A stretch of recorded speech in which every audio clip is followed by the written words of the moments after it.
And it was at that point that I decided that I was going to do a study of whether or not God actually existed. The end goal of that makes me laugh now because there's a lot of hubris here.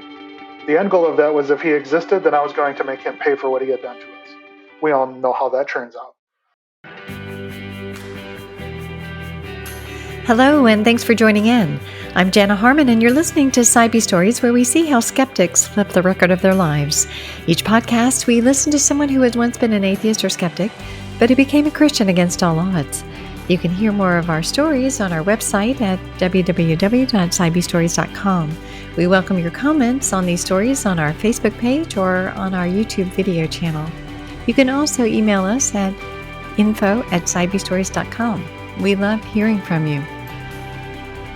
As a reminder, our guests not only tell their stories of moving from disbelief to belief in God and Christianity, but at the end of each episode, these former skeptics give advice to curious seekers as to how they can best pursue the truth and reality of God for themselves. They also give advice to Christians as to how they can best engage with those who don't believe. I do hope that you're listening in to the end to hear them speak from their wisdom and their experience as someone who has once been a skeptic but who is now a believer. We do have so much to learn from them. Ideas have consequences. When you believe there is no God, your life most likely reflects that. Your purposes, your values, attitudes, and lifestyle reveal what you think are good and true. When you believe there is a God and you call yourself a follower of Christ, your purposes, your values, attitudes, and lifestyle should become quite different, sometimes dramatically so. In light of these expectations, the question at hand is how someone's attitudes, passions, and experience change as they move from their beliefs and life as an atheist to their belief and life as a Christian. Does the way someone lives their life change as a result of conversion? Our story today is a compelling example of life change through changed beliefs.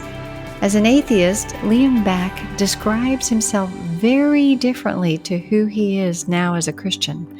He was once quite angry, generally, and especially contemptuous of religion and religious people. And yet now he has changed in his outlook and attitudes, passionate in his pursuit of God and in helping others to know Jesus Christ as well. How in the world did that happen? I hope you'll come along to hear his story. Welcome to Sci-Bi Stories podcast, Liam. It's so great to have you with me today. Hey, how are you? Wonderful. As we're getting started, I'd love for the listeners to know a little bit about you. Can you introduce yourself, a little bit about what you're doing now? My name is Liam. I currently live in South Carolina. This is not where I've always lived. I've lived in Michigan and California and Georgia. So I bounce around quite a bit. Right now, I am a student pursuing a bachelor's of religious studies degree at Southern Evangelical Seminary in Charlotte. Mm-hmm. And when I'm not doing that, I play board games. Oh, board games. That's terrific. You must be a very thoughtful, strategic person, have that kind of a mind. Yeah. Sometimes. My wife's better at it than I am. So interesting. Yeah. So let's get started with your story. Let's go back to your childhood, Liam. Why don't you tell me, where were you born? Where did you grow up? Tell me a bit about your family and whether or not there's any religious history there. Yeah. I was born and raised in the Flint, Michigan area. And that's pretty famous now because of the whole water crisis that happened. At a certain point, my mom moved us in with my grandparents in Grand Blanc, so it's like a little step up from Flint, but it's 10 minutes away from Flint. So you're in that same general area, you just have a little bit better of a living situation going on from there. So the biggest thing there, I think, is that my mother and my father were not married when they had me. So custody was kind of a weird thing. I'd go visit my dad. But most of the time I was with my mom and my grandparents. The culture in Michigan is kind of weird. There are churches everywhere, but people who live there, I think, adhere more to what I call cultural Christianity. And that is, we go to church on Sunday, and then for the rest of the week, we live like hell because it's okay. We're going to go to church on Sunday. Got it. So I was exposed to some of it, but really the only time we ever went to church was for funerals or weddings. Mm. My great grandparents were ministers and Seventh Day Adventist, if I remember correctly. So when I was very little, I got some stories from them. But after they passed, I didn't really have anything going on there. So there wasn't a lot of talk about God or Christianity or what we believe. It was just kind of, you do your own thing, and if you want to go to church, you go to church. If you don't, then that's fine. There was a ministry when I was in middle school going into high school called The Gap. And what it was is a local church on Friday nights would open up a section of their church to like high school students and students who wanted to come. And they had like a room that had old arcade games. And you could go and you could play games for free. It didn't cost you anything, and you could buy food, chips, etc. But about halfway through, they would shut the games down, and you would go in for a sermon. And then when the sermon was done, you'd come out and you could play games for like another hour. You could go outside and play basketball. So we would go to that, my friends and I, just because of the video games, not so much because of the sermon. I would go in, but it didn't really do much for me. So that's probably about all the impact in religion that I've got. Mm-hmm. My dad's side's Greek Orthodox, but even then, since I wasn't around them that much, I didn't really get a lot of that. So I was kind of listless in that area as to what the family believed. And it didn't stick with your grandmother or your mother. So you grew up and it was really a non-issue. It seems like it wasn't in your immediate world. And you said that there are churches dotted around Michigan. Was it any part of any of your friends' lives, apart from, the junior high school thing, the Gap on Friday nights? But growing up, did you have any touch points of anyone who considered themselves a serious follower of Christ, or where it was a real part of their life? No, and that's the issue, kind of going back to the cultural Christianity thing. Like, yeah, when we define it as serious Christian, no. Okay. Some of my friends did go to church with their parents, and a lot of them were like, yeah, we're Christians, it's cool. They focused more on the cool stuff like dragons in the Bible and warrior angels, because we're guys, we like to play guns out in the wood, Sure. But there wasn't we didn't really talk about like what the Bible was, who God was, who Jesus was. It was just kind of this thing that was out there, okay, in the culture that we didn't really have much going with. Okay, so it sounds like that it wasn't something that you were really interested in or engaged in or had exposure to, but it wasn't really something you were against or had animosity for. No, so it transitioned. When I was younger, it was just nothing to worry about. But as I kind of grew older, and this is where school kind of comes in, went to public school. And we know public schools are not allowed to talk about the Bible or Christianity or God or Christian anything in any capacity. And so I was beginning to, and I remember clearly being in science class and they introduced us to Darwin's on the origin of species. And then my science teacher was telling us, hey, evolution is the way that it happened. They didn't harp on Christianity and think, hey, this is just what it is. This is what the science says. And I kind of took that and started forming it into my own thing. And so when people who were Christian or claimed to be Christian would come and try to talk to me, I would just rebuke them with, hey, evolution, your view is it doesn't fit. And then they would push back because, as children and teenagers, we don't know how to communicate that well yet. And it just kind of ingrained in me that it was okay to argue in a way that wasn't healthy.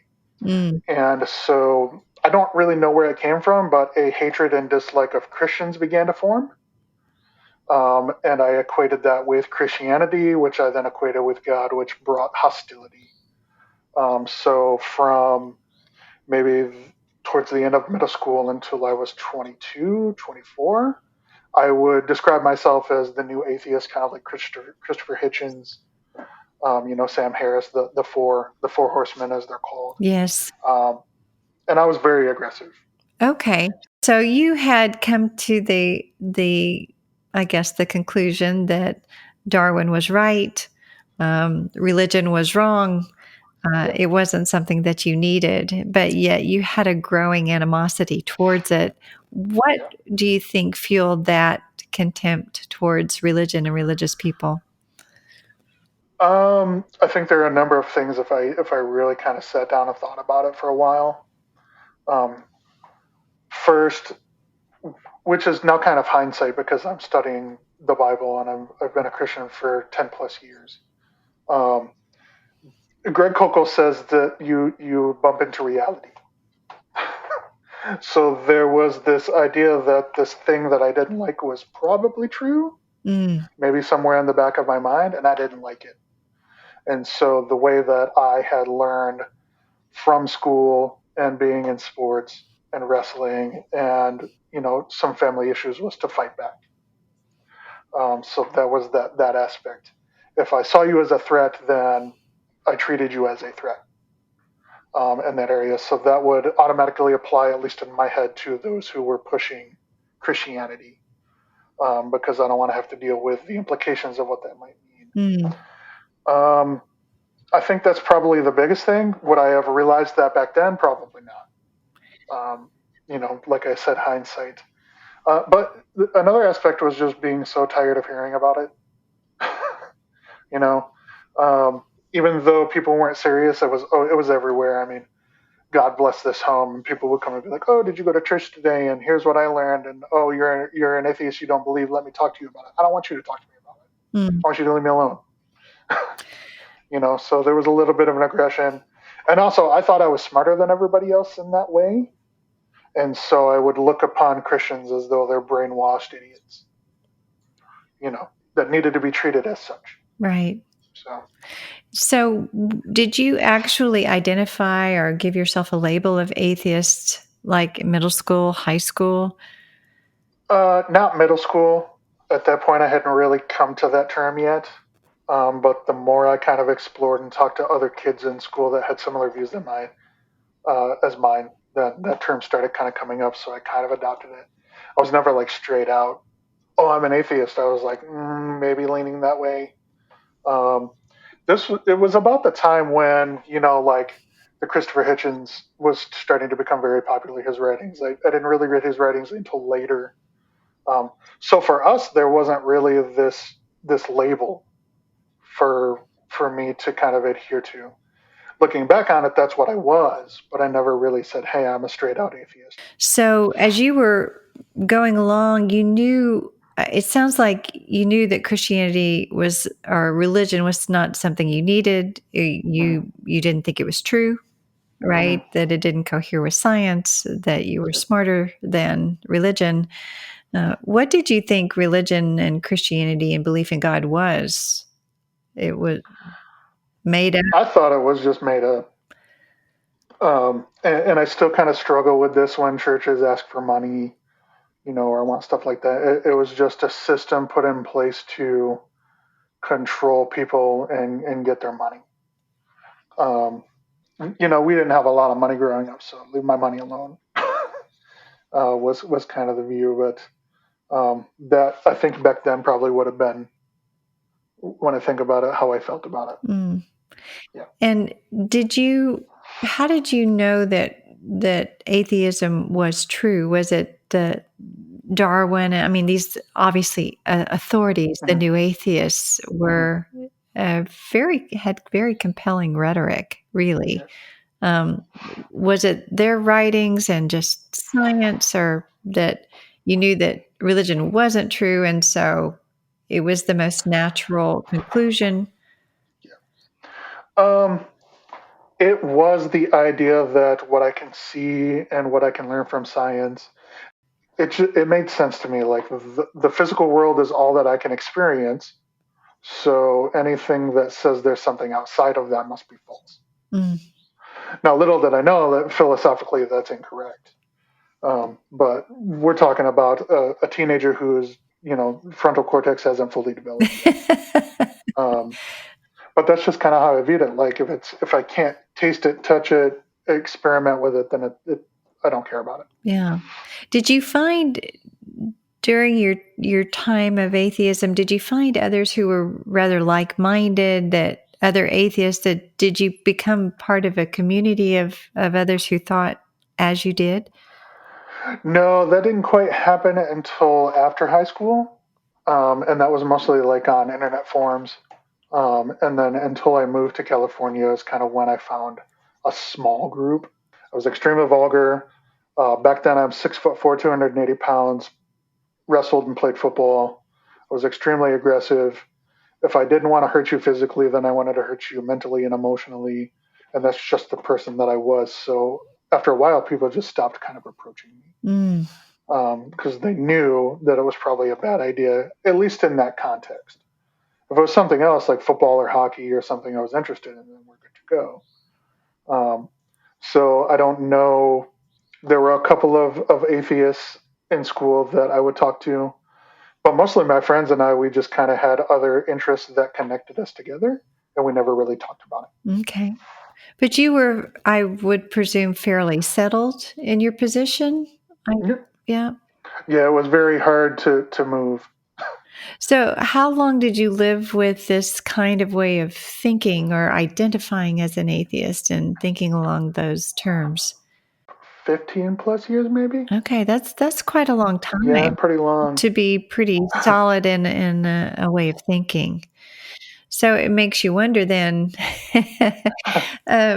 what might have breached that solid way of thinking and being. Yeah. I mean, the short answer is God. But I know that's not what we're looking for. My wife and I, my current wife, we began dating when I was right out of high school. We actually knew each other. Our parents had gone to high school, so there was this kind of funny story. Like I started hanging around her, and then we started dating, and to this day we're still married. So that's a blessing in and of itself. So I started dating her in 1999. I think she would describe herself as religious. She was raised Lutheran. And believed in God and believed in Jesus, but we did not live that way. Our relationship was not the strongest at the beginning.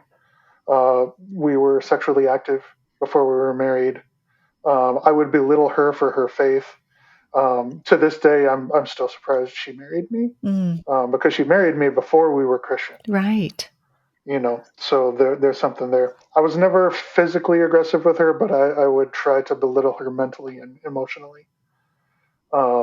She was not dating me to do the evangelistic dating thing where she's like, oh, I can save this person. Mm-hmm. But she had told me once, like, hey, she really thought God put us in a path together, whether that meant we were going to get married and continue or not, so she could kind of show me what God could be. She didn't really know either, but she knew Jesus was the way, and I needed to know about it. So we moved to California in 2004 together. We jumped ship from Michigan, took my truck, which was breaking down almost every state, and moved to California to live with her family in 2004. And we both got a job at a local Christian printing company, which is kind of weird for California. A company that is overtly Christian operating in California. That is unusual. Sounds kind of weird. Yeah. She happened to know the people that owned that and managed it as pastors and people in the Lutheran Church in California. And this company would have Bible studies on the clock every Thursday. They were optional. I was not forced to go. They were aware of my position. And they hired me anyway, so I thought that was kind of cool. And there I am in this position in the Bible study, and I'm just asking hard questions. If you're listening to this podcast and are interested in growing your relationship with Jesus alongside others who have a deep desire to do the same, I'd like to take a moment to tell you about the C.S. Lewis Institute Fellows Program. The Fellows Program is a year of intensive discipleship that leads to significant life change. Since 1999, the Fellows Program has helped transform the lives of thousands of people and has been commended in the legacy of C.S. Lewis. The Fellows Program holistically focuses on discipleship of heart, mind, and life, and includes directed Bible study, book reading and lecture from notable Christian authors and speakers alongside group discussion on what was read and heard. Changing monthly themes center around growth in spiritual formation and apologetics. Each fellow is also supported and encouraged throughout the study year with the help of a personal spiritual mentor who walks alongside, all in the context of a small group of like-minded believers. This year-long program is designed for those who want to live as fully committed disciples of Jesus Christ who make an impact in the world for Him. Now located in 17 cities in the U.S. and in Ireland, if you'd like to see if it's for you or if it's in your city, or to find out more information, go to the website at www.cslewisinstitute.org/fellows-program. Now back to our story. So you decided to go. I'm shocked, actually. All of these Christians around me are looking at me like, what is he doing? Oh, so did you go out of curiosity or? No, I went because I didn't want to work. Okay. Oh, so it was. So it was like legit. You go sit for 30 minutes and do nothing. Okay, got it. Yeah. Okay. So, yeah, it was interesting. Like, why am I going to this? Because I don't want to do any work. Okay. So as they're asking tough questions, and they were doing their best to give me the answers that they could. And I'm kind of overwhelming in my position. And the company hired a lady as a new supervisor. Her name was Lily. And she found out I was an atheist that was kind of aggressive. So she decided to engage with me. And same thing, I was aggressive with her. But she was very nice, which I thought was kind of weird. Like, who is this person who keeps coming back to talk to me, even though I'm belittling what she believes? But the questions I started asking became out of her league, is how she described it. So she wanted to introduce me to someone who knew the answers, which happened to be her brother. And his name is Bedros. And so she had him come in and do a Bible study, and I was asking questions, and he was giving me answers. And he happened to kind of take a liking to what was going on. So Bedros at that time was in Bible college, and he was studying apologetics on his own, and he was very valuable in my journey for this stuff. So that's kind of the first exposure I had to what is called apologetics. In the Bible study, were you actually reading the Bible and doing the study? So you were actively participating, like preparing. Okay. I was reading the Bible to try to find sections that I thought were too crazy to use them against Christianity. Okay. So you were reading to disprove. Yes. Okay. Were you in some ways surprised by what you were reading? Like it was, I mean, I'm not sure what your thoughts were of the Bible even before you opened it, but were you surprised perhaps by the content, by the historical nature of it? That was it. The historical nature. I remember clearly sitting in study once, and they're like, "Oh, and then the Roman soldiers did this," and I was like, "Hey, wait a minute! You're telling me that there's historical documentation that this sort of stuff happened during the Roman Empire's era?" And he was like, "Yeah," and I was like, "Okay, that's interesting. I still don't believe it, but that's interesting." So I think there were little inroads being developed as we were doing that, but it was still a long road. So you were just looking for things to push back against. Yes. Yeah, especially like miracles, right? Stuff like that, which I thought were just a little bit too much to handle. Kind of going in from there. So, That was the thing. So with all that kind of going on, the biggest catalyst for me, which is kind of what we're talking about, was a miscarriage. Um, so we were married. We decided to start a family. We got pregnant. This was before I was a Christian. Um, the one thing I really was to be a dad. And we got pregnant, so I'm super excited, and we're going along. We're doing all the doctor's visits, and we get to the one where you're supposed to be able to hear the heartbeat, the baby's heartbeat. And so I'm like, okay, cool. We go to the doctor's office. There's no heartbeat. So he was like, hey, it could be the equipment. The benefit of that doctor was that he's attached directly to the hospital he works for. So we were able to get in immediately to an ultrasound so they could kind of go and see if they could detect a heartbeat. They didn't find one. So they had me come in. My wife's sitting there on the edge of the bed. She's distraught. She can't walk. So I basically have to lift her up and carry her from the hospital back to the doctor's office to be told that if they couldn't find a heartbeat after trying for 45 minutes, then we had miscarried. And the toughest thing, I think, if you were to talk to my wife, was, I mean, there's so much stuff going on there for her that she was so far along that they couldn't do like a normal DNC, which means they couldn't just go in and bring the baby out. She had to be induced and give stillbirth. So we were in the hospital for 2 days. The one thing I really wanted at that point was to be a dad, which was going down the drain. My wife, I don't even know how to help her, because I don't know what she's going through. Her aunt was there. Her aunt is a Lutheran school teacher, and she said she wanted to pray with us. And I was like, whatever. Like, you can do whatever you want. And so she was praying, and she was thanking God for what he has done for everyone. And in my head, and my wife's agreeing with her on this, and in my head, I'm like, this is some BS. How are you going to pray to a God that just murdered our child and thank him for doing so? Like, what kind of cultish, brainwashed, stupid, ignorant person are you? And it was at that point that I decided that I was going to do a study of whether or not God actually existed. The end goal of that makes me laugh now because there's a lot of hubris here. The end goal of that was if he existed, then I was going to make him pay for what he had done to us. We all know how that turns out. Right. But that was the end goal. It wasn't so that I knew God existed and to worship him.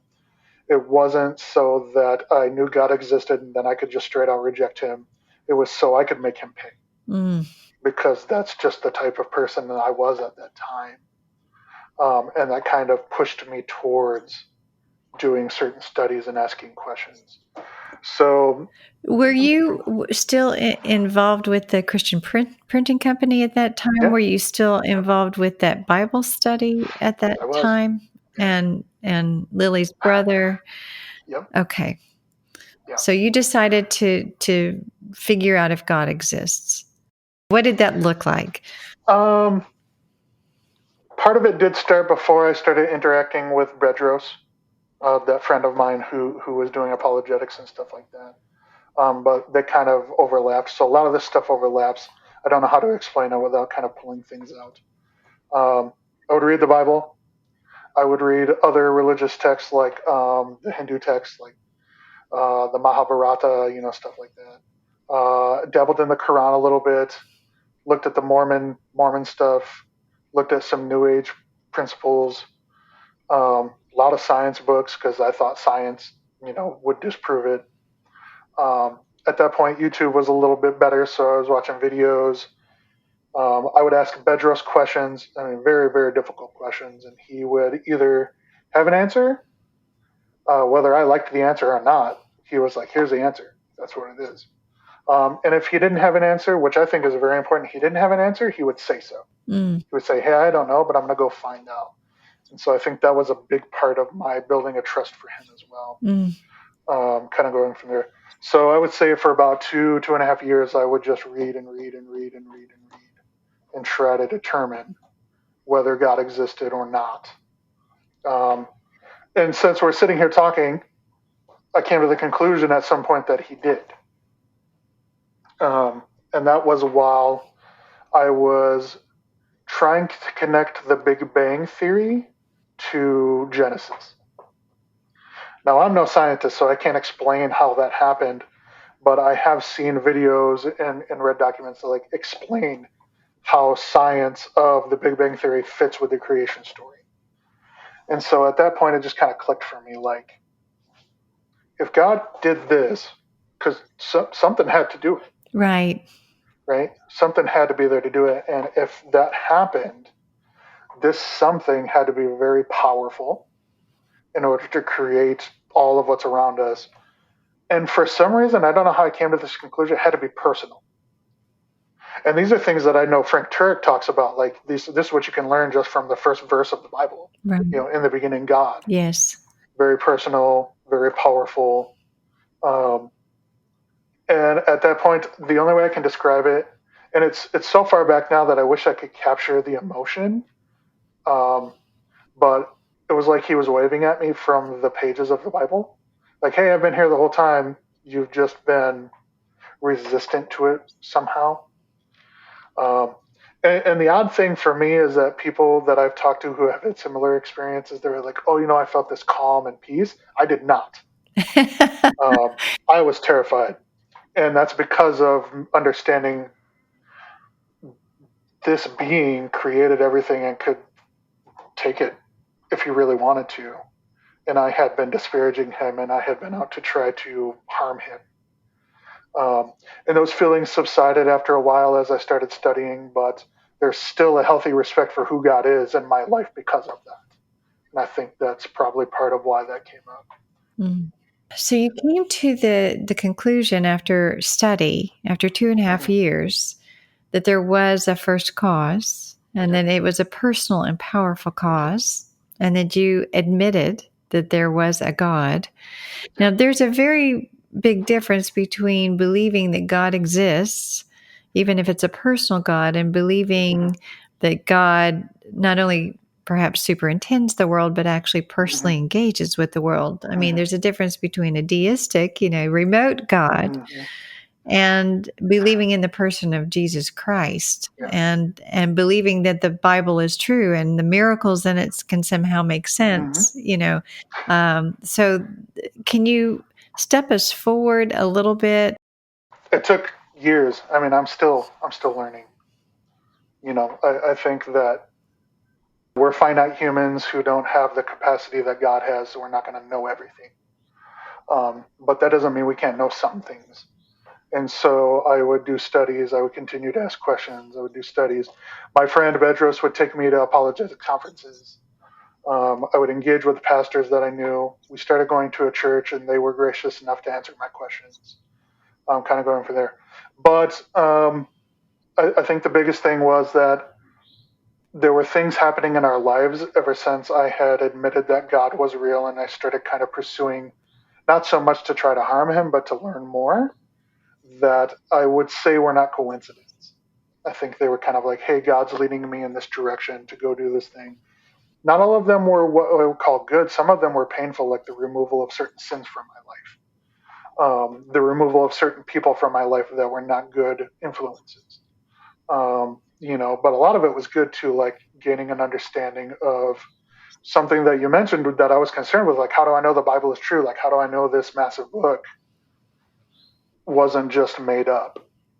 And there were people who stepped in to kind of give me that information. I was doing those type of studies. We started going to a church, which I still kind of watch on YouTube from time to time there in California. Started engaging with the pastor there. He would challenge me. He would answer my questions. And I think the Holy Spirit got a hold of me at that point. I can't really explain how I came to those conclusions, but there it was. And slowly I began to kind of, the big term is sanctification, like you become more like Jesus as you go along. That was happening to me. Some people, it happens very quickly. I know people who are like, I'm a Christian, bam, everything sinful in my life especially, the big thing I've been dealing with, God has taken away. He didn't do that for me, which is fine. Now that I'm looking back, it's fine because I would not have pursued truth the way that I am without those promptings. Kind of going from there.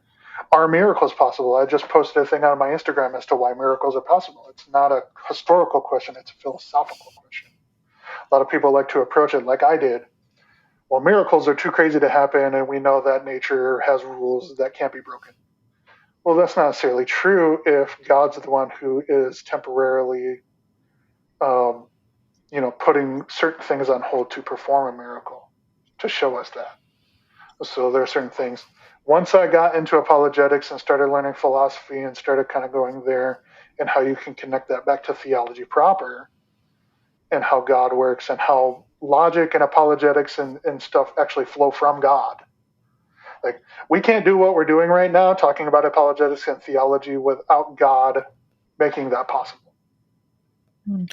It all kind of goes back, and Jesus is the one truth that I kind of came to. So, for those who may actually not be even familiar with the word apologetics, can you describe what that is?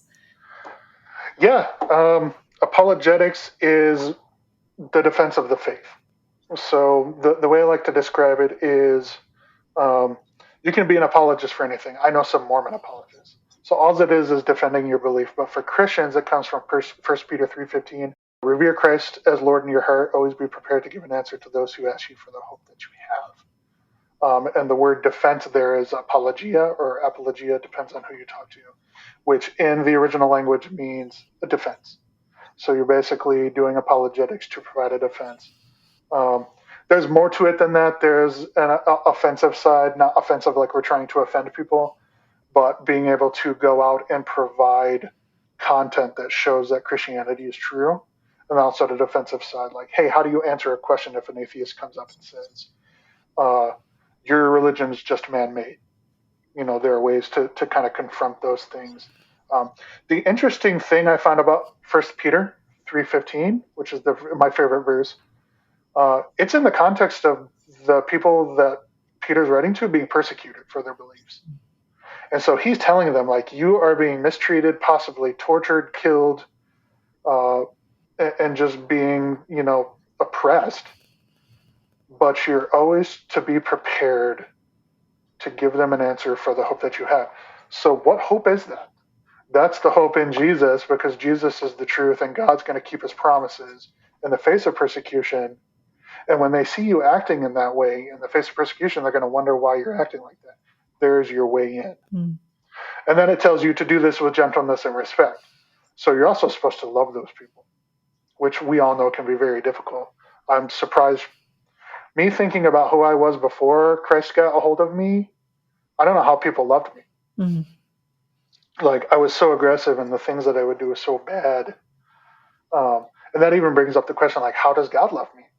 I don't know. He just does, because I'm his creation, and he wants that relationship with me. So apologetics is defending your faith with gentleness and respect, but also with knowledge and tact, I guess is what I was saying. There's a lot of people who focus on different aspects, like Greg Koukl at Stand to Reason wants to be winsome, which makes sense. Thank you for explaining that. I'm sure through your process, it sounds like it really did take an extended amount of time and study, and it takes time to change your mind about things, and especially it takes time to change your life.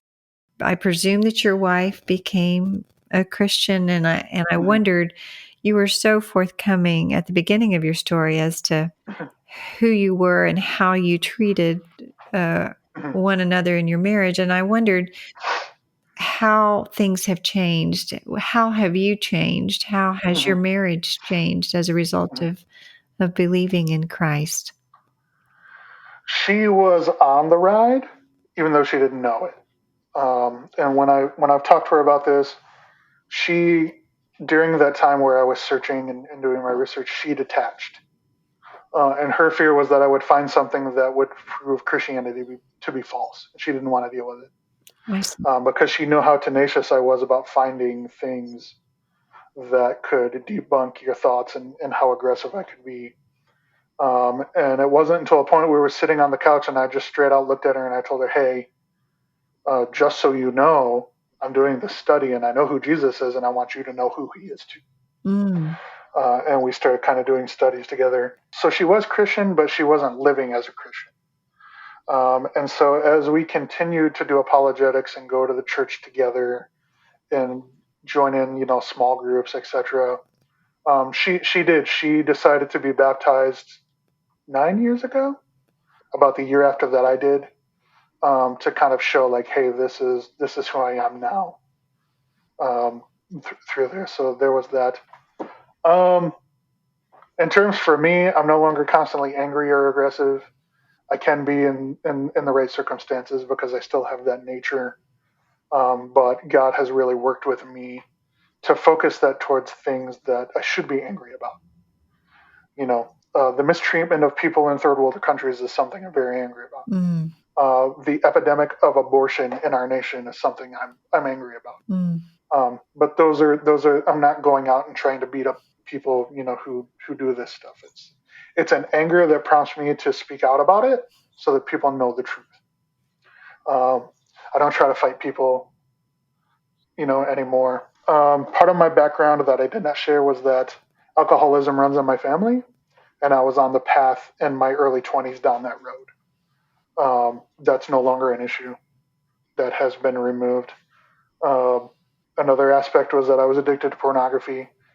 The number of men in the church that have issues with pornography and lust is staggering.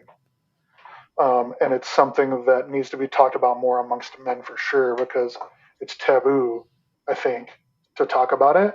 But if it's not out there and we're not calling it what it is and learning how to deal with it, then we can't deal with it. If we don't put it forward for our brothers and sisters to carry, depending on the circumstances, to carry the burdens with us, then we're just trying to do it on our own. And if we're not willing to go to God, we're never going to be able to deal with it. So that's another aspect that he's removed. I don't deal with that anymore. I'm always cognizant that it could pop up because the enemy likes to take the one thing that he knows gets to you and try to use it. And it's very difficult for us right now as men in this culture. My Instagram, I have to be very careful when I'm on there putting stuff on, because if I click on the search button, even if I don't look at the stuff, it's there. So I have to be very, very quick and very careful about how I do things. But the previous me would have never cared about that. So there's this thing inside of me. It's the Holy Spirit telling me, like, hey, that's not how God wants you to live. You need to live this way. Let's implement those things. I'm more attentive to my wife. I do Bible studies with my wife. I try to take care of her needs over mine. Sometimes I fail. I think that's human nature. And that way, I have a big burden for the youth right now, and that's because I know where I was, and it's even worse for them now, I think, with the access to TikTok and getting their theology from, sound bites. I mean, overall, I'm a better person. I'm not perfect. If I was, I would be Jesus, and there's only one of him. I still kind of struggle with sin from time to time. Things pop up. But I know who I am in Christ. And so that allows me to continue on and say, hey, I've messed up, but I know that I'm forgiven and I can work with the Holy Spirit to do this. And I'm always assessing myself, not hardcore, but like, hey, is there something that I'm doing consistently? Is that because I'm being rebellious and I shouldn't be doing it? Or is it because I don't really care and God hasn't worked on that yet? So I'm always trying to figure out where I can grow to be more like Christ. And as I said at the beginning, I'm bought into this so much that I'm pursuing a degree in biblical studies. So I want to take what I learn and share it with other people. For those of you who are listening to this podcast, I'd like to take a moment to ask you a question. Are you growing in your life and in your faith? Each year, many of us will go through a physical checkup, a performance review at our workplace, perhaps do a financial checkup at year's end or at tax time. But how often do we take time to review our spiritual lives? If you are a follower of Christ, you are called to grow in grace and in knowledge. You're called to live a life of love, love for God and love for your neighbor in the power of the Holy Spirit. Too often, in the busyness of our day-to-day lives, we let other priorities crowd out the most important priorities that Jesus gave us. If you'd like to take a closer look at how you're doing with your spiritual life, the C.S. Lewis Institute has developed a checkup of sorts, asking important questions to help us evaluate our own desires, our life's direction, our investment and service, our attitudes and actions, and our love for God and for others. Alongside these questions are wonderful, encouraging resources for listening and reading that guide you in the right direction towards growth. If you're interested in taking a closer look at your own spiritual life, take the Spiritual Checkup on the C.S. Lewis Institute website. It can be found at www.cslewisinstitute.org/annual-spiritual-checkup. Now back to our story. Yeah, that truly is extraordinary, Liam. I mean, the life change is such a huge paradigm shift from the way that you described yourself as a angry young man, essentially, who was so resistant towards everything God related. But yet here you are. It's just, I just sit here and think only God could make a change in someone's life as dramatic as what you're describing here. And I'm also sitting here thinking of those who might be listening who are just like you were. Maybe resistant, or they may be further along the path that they may actually be seeking to destroy or disprove, or they may actually be genuinely curious about Christ or whether or not God exists, how to put all this together, or maybe disturbed at things in the world even, and know that it not ought be this way, And I wondered what you would say to, thinking of your former self, what you would say to someone who is skeptical but curious and wanting to know more. I would tell them, number one, this is going to sound stupid to you, but pray about it. Pray about it. Tell God that you really want to know, but you really want to know. You really want to have to know. You can't go in with some, half-cocked idea that I'm just going to do it and he's going to show me. He wants to respond to you, but he wants to know that you're searching for him, I think, in certain aspects. So pray about it. The next thing I would say is don't approach the evidence from an echo chamber. And what I mean by that is we have a tendency, and I used to do this too, to kind of go towards the authors and the videos that agree with what we think. All you're getting there is confirmation bias. They're just going to keep kind of telling you what you want to know, what you want to know, what you want to hear. You need to kind of expand your horizons and read those who disagree with your view and engage with their arguments. You need to have conversations with others who have different views from you. Come as neutral as possible. I know we all have bias on one side or the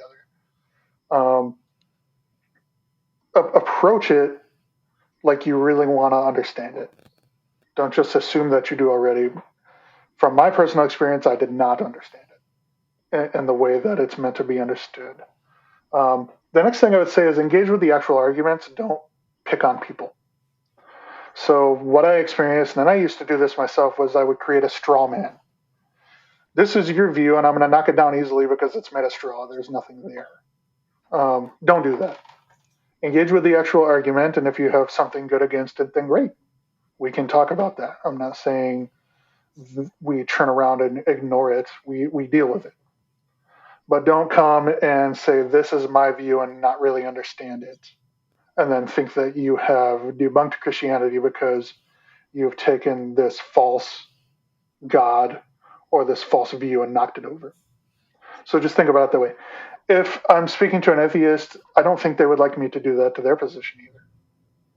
So that's one of the pushback you get sometimes. Oh, well, that's a straw man. We need to kind of get past that and engage with the arguments together to kind of go from there. Next thing I would say is read the Bible, but learn how to read it in context and then learn how to interpret it properly. There's a lot of misunderstanding about how to read the Bible in context and interpretation. So, if they opened the Bible, where would you encourage them to start reading? I would say Mark, the Gospel of Mark. And the reason for that is when you look at the Gospel of Mark, each Gospel has their own little, each author had their own little thing they're going after, right? Mark is action packed and it's short. Mark, the Gospel of Mark is Jesus in action. You get to see Jesus being who he was, right? And so if they're wanting to know who Jesus is, what better way than to see him acting? So we have a shirt from one of the churches I went to that says "Love Does," and it was an initiative, and it was like, love is more than just saying, "Hey, I have a feeling." Love is action, and so when you see Jesus in action with the people he was dealing with, then you kind of get a sense for who he is, and then you can kind of start developing a theology from there. That's great. And if you could recommend one or two apologetics books, like perhaps something that was influential for you about whether it's God's existence or the integrity of the text of the Bible, or where would you? I know it depends on the pushback, Yeah. but do you have a couple that you would recommend? I do, and I think they're the standard ones, only because I don't want to throw people into the deep end too quickly. So I'd say, hey, anything Lee Strobel has written, I think is a good go. Those were very influential in my reading. There's a book by William Lane Craig, and it's one of his more popular books. And by popular, I mean it's written for the layman. It's not one of his deep philosophical books. I have trouble with those too. It's called On Guard. That is, even though it has complex ideas, he does a very good job of kind of laying it out. So that was helpful for me too. There's a book by Frank Turek and Norman Geisler called I Don't Have Enough Faith to Be an Atheist. That was one of my favorite books. And then I would say there's a newer book by Greg Koukl called The Story of Reality that gives a very quick backbone of the biblical story, which sets you up to understand the overarching story and then how the details get in. So I think those are some of the places I would suggest starting. Those are really, really excellent. I'm so glad too that you brought up The Story of Reality. That's one of my favorites. It's beautiful because it really does give you the big picture of the Christian worldview, and I just think it's excellent for any Christian who's out there. And speaking of Christians, or anyone who's seeking to really understand, the fullness of the Christian worldview. For Christians who are out there and they're they've got friends in their life or people like who you used to be, and they want to be able to engage in a meaningful way, like Lily or Boudreaux, or even like what you're doing now. And could you give us some hints or tips or insights on how we can better do that? The focus for me, which I think is very important for everyone, is if you're going to engage with someone who's seeking or has a different view, there are two things you need to know. You need to know your own view well enough that you know a fake when you see it. So there's a story of like, how do they train FBI or CIA agents or whoever it is, ATF, to recognize fake money? They don't give them fake money. They take them and they have them handle and look at and smell and touch and work with real money for days on end so that as soon as they grab a fake bill, they know it. This is false. You need to know your own beliefs that well, I think, before you can start going super deep. I'm not saying don't go and share the gospel. Like, obviously, we're all called to go share the gospel. But if you're going to engage with someone who might have been like me, who is pushing back and is aggressive, like, you need to know what you believe. Because there is a danger, I think, for some people not being solid enough that it brings in doubts that can cause a lot of issues. I'm beginning to doubt everything, and then it becomes more of an issue for the Christian than it does for the atheist. Yes. The atheist has essentially won at that point, getting you to doubt. So read your Bible. Don't just take what your pastor says as 100% absolute truth. Be like the Bereans and act and go and take what they're saying and compare it to Scripture. Learn how to read Scripture, learn how to interpret Scripture, You don't have to go super deep, but there's a lot of programs out there that help you do it. Know what you believe so that you can help them understand it. And then secondly, know what they believe to an extent. If I'm going to talk to a Muslim and I have no idea what Muslims believe, I'm not going to be able to communicate with them very well. If you're going to go talk to an atheist and you don't know what atheists believe, which can kind of be hard to pin down nowadays with strong atheism and weak atheism, it's all atheism, then you're not really going to know how to engage with them. So you need to do some research, but don't get bogged down too much that you lose focus on what the truth is. You always want to point them back to Jesus at some point. So you want to do that. And then the last thing is, I was guilty of this. Don't back the dump truck up. And by that I mean, when you're in a conversation, don't dump everything you know on top of them. It's not going to work. I actually used to do that, and it was like the worst thing I could do because I'm just kind of bombarding them with information they're not really getting. And to that effect, I would suggest another book, which is Tactics by Greg Koukl, that kind of helps you go through how to have a conversation to do this. So make sure that you know their view accurately so you're not making a straw man. Know your view so you understand what's going on. And then learn how to talk to them. And for each person, it might be different. Like, I'm going to approach this person over here differently than this person over here. And I think Paul, the Apostle Paul, is a great example of that. When he was talking to the Jews, he was Jewish. When he was talking to the Greeks, he was Greek. Didn't make him not a Christian. He just knew that different people needed to be spoke to in different ways. And so I think those are kind of some stepping points. Build a relationship with them. If you only have 5 seconds, I get it. If you have the ability to kind of sit down and disciple them, then that's even better. Wow. You are full of wisdom, Liam. Is there anything else that you would want to either add to your story or to advice, or anything that you think we might have missed that you wanted to add before we finish? I don't think so. Mostly if there are students listening to this, because right now that's my heart. Please don't get your information from TikTok. I did a research paper for school, and I interviewed some of the high school students in my church. Hey, where do you get your theology? And almost 70% of them are like, short videos on TikTok or Instagram. Please don't. I know they're popular and you can get some information, but go deeper. Christ wants you to go deeper. Seek out substantive information. You don't have to do a PhD dissertation or go get a master's degree, but don't be a TikTok theologian. Which is funny because I'm doing an Instagram page. I'm trying to counteract it as much as possible. If you go look at my Instagram page, it's almost every post is 10 slides chock full of information. Whether it's effective or not, I don't know. I mean, I'm getting followers as I go, but I don't want the students to think I have the information because I watched a 3-minute TikTok video. Yeah. I think there are better ways to do it. Yeah. Use that as a vaulting point, but study more. Yeah, we all need to have more than a soundbite theology, don't we?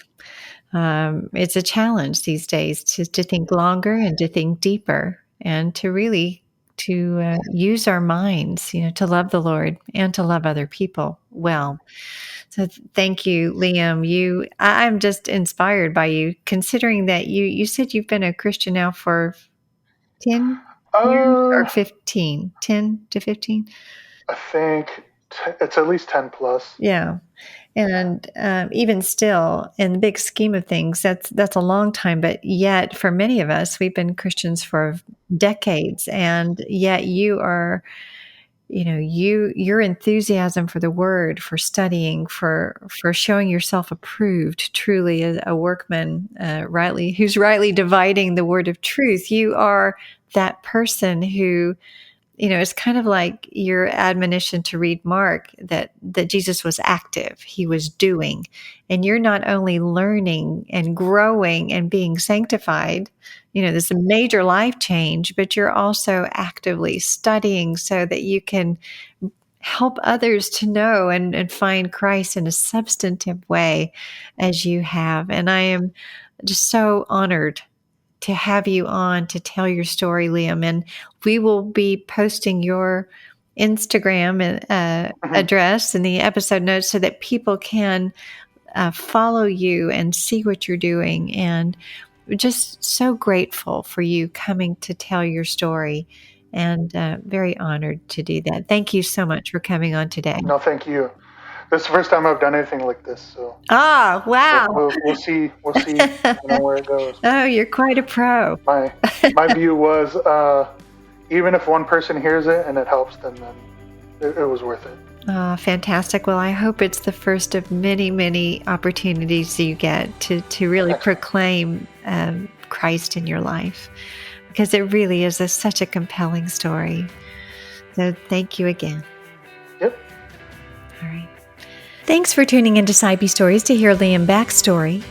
You can find out more about his recommended resources as well as his Instagram in the episode notes. For questions and feedback about this episode, you can contact me through our email at info@psybestories.com. Also, if you are a skeptic or atheist who would like to connect with a former atheist or skeptic with questions, please contact us on our Psybe Stories website or through our email, and we will get you connected. This podcast is produced through the C.S. Lewis Institute, through our amazing producer, Ashley Decker, and audio engineer, Mark Rosera. You can also see these podcasts in video form on our YouTube channel through the wonderful work of our video editor, Kyle Polk. If you enjoyed it, I hope you'll follow, rate, review, and share this podcast with your friends and social network. In the meantime, I'll be looking forward to seeing you next time, where we'll see how another skeptic flips the record of their life.